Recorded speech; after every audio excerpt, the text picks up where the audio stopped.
Here in Palo Alto, there's a Ritz-Carlton, there's a Westin. Now imagine a guy who is a valet parking cars at the Ritz-Carlton here in Palo Alto.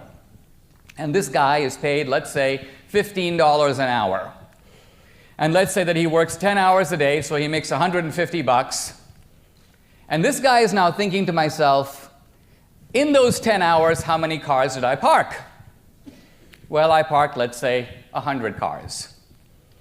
And how much does the Ritz-Carlton charge for someone to park their car? $30. So how much should the Ritz-Carlton make as a result of me parking those 100 cars? $3,000. And how much was I paid out of that $3,000? $150. 3,000 minus 150 gives $2,850. Who gets that? So from the valet's point of view, this is a very unjust system because I'm doing the work and some other guy is taking the cash. And this argument about the injustice of capitalism is actually anchored in, I think, a rather interesting argument that was made by Marx himself. And so there's a big difference between the revenue generated by the sales and the cost.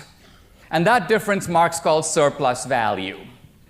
We call it profit. And Marx's question, quite a profound question, who gets that? Now Marx's assumption is that that belongs 100% to labor. Why? Because labor made the goods. The capitalists supplied nothing more than the money which has already been recompensed through interest. My view is that this description, convincing as it is on first glance, is a completely false representation of how businesses actually run. Consider for a moment the capitalist. In America today, the vast majority of capitalists supply a lot of things, but the one thing they do not supply is capital. Did Steve Jobs actually put up all the capital for Apple? No, he went to a bank. The bank supplied the capital. And this is true of Gates and everyone down the list. The bottom line of it, the capitalist supplies three things that Marx completely ignores, that are actually of far greater value than capital and actually entitle the capitalist to a share of the profit. But Marx, in a sense, submerges these three factors completely. First, the capitalist has the idea for the business. Without the idea, there's no business. Labor doesn't think of the idea, the capitalist does. It's his or her idea. They do it. Second, the capitalist organizes the business. Here you have this valet, he goes, I park the cars, I need all the money. The truth of it is the reason you're getting $30 to park a car is you're at the Ritz-Carlton. Somebody built the Ritz-Carlton, somebody thought of it, somebody paid all the capital costs, somebody took out the insurance. You didn't think of that. If you come to my house and want to park my car, I'll pay you 50 cents.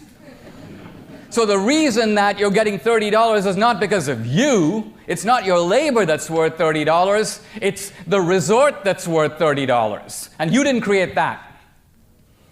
So the capitalist has the idea for it, he organizes it, and third, he takes all the risk. Very important factor. The capitalist gets paid at the end. If the business has a bad quarter, Steve Jobs can't go, or the current Tim Cook can't go to Apple and say, sorry guys, I'm not going to pay you for 6 months. It's looking bad for us this half of the year. No, he has to pay them anyway. So labor is trading a fixed wage for security. But the entrepreneur is taking the risk that he might get nothing out of it, and he could even lose money. So the truth of the matter is that in fairly assessing the just rewards of capitalism, you have to match what the entrepreneur actually contributes. And to say it's just capital, it seems to me, is a gross misunderstanding how business is actually conducted in the United States and all around the world.